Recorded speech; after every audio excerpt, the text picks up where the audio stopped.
magandang umaga po sa inyo mga ka-farmer. Let's go farming na po. Pang 7th day na po ng ating maalagang sisiw. Noong 19 po sila dumating, ngayon po 25. Ang timbang po nila ay nasa 145 to 160 grams. Okay naman po yun, hindi masyadong lumalayo sa medyo malapit tayo sa katotohanan. Ang napansin ko lang po sa paggamit ko ng dayami, kasi po dayami ang ginamit yung pinakasapin nila, hindi po sinisip-sip ng dayami yung dumi nila, kasi pag umipot po ang manok may kasama pong tubig, hindi po sinisip-sip ng tubig yung pong dayami, unlike po ng bualaw o yung rice hull. Pagka dumimi po doon ng sisiw, iiwan po sa ibabaw yung dumi, tapos po yung tubig po ay bumababa, lalo pag makapal po yung nilagay ninyo. Tapos pag nahanginan po yun, di madali pong matuyo yung yung kanilang ipot. Hindi po kagaya ng dayami, kapag dumi, doon lang po siya, lalo pa pag sarado, akala nyo parang nagmo-moist yung loob, kasi yung ibang mga dayaming katabi parang nababasa-basa ka na rin po. Kaya tinanggal ko na po kahapon ng hapon yung mga dayami, at ang kanilang sapi na lang po ngayon ay plastic matting. Ang temperature po dito sa Lucena ngayon nasa 29 degrees. Kaya tinanggal ko na muna po, pinatay ko muna po yung ilaw. Sakto na po yung init na yan sa kanila, kasi nakakulong pa po sila dyan. At least mga 30 degrees po yan dyan sa loob ng kulungan. Ang manok po habang tumatagal, habang lumalaki, dapat po yung temperature ng kanilang kulungan ay bumababa din.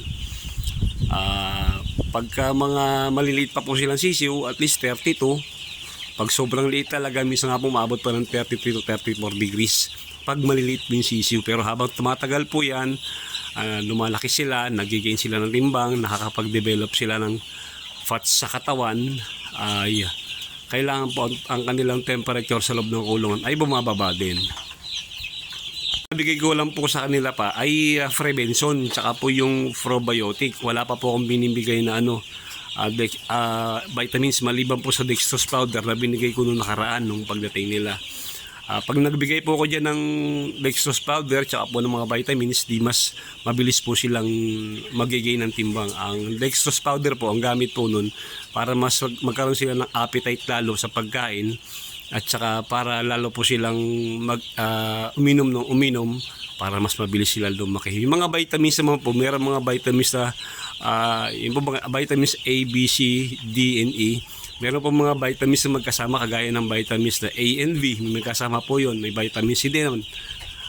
Ngayon po gagawin nyo kapag nagbigay na po ako ng probiotic, sunod po ng vitamins na po bibigay ko.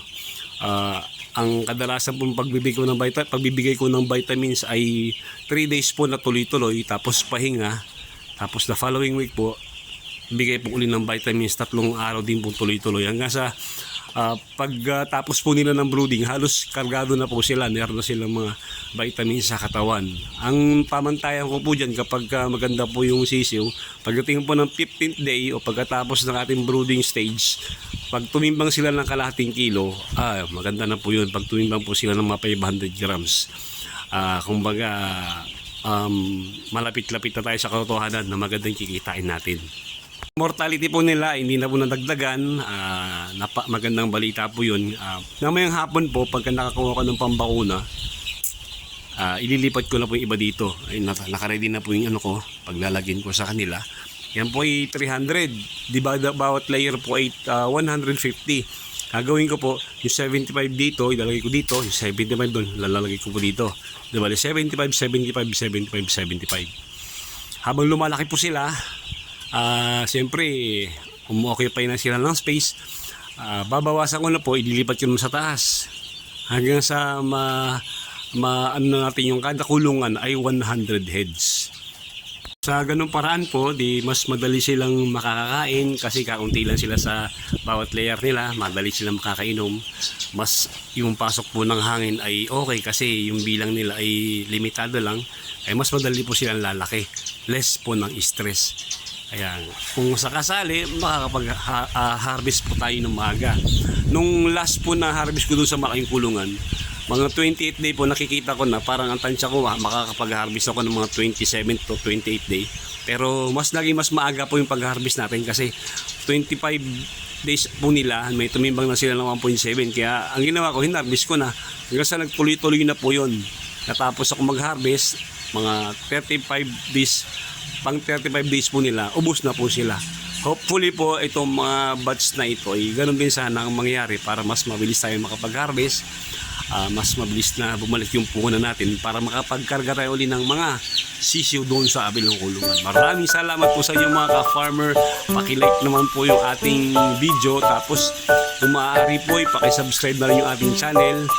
Maraming salamat po sa mga ka-farmer natin na walang sawang nanonood. Mabuhay po kayo. Kung ulitin ko po, may pera po sa 45 days. Tiyagaan lang. Happy farming po!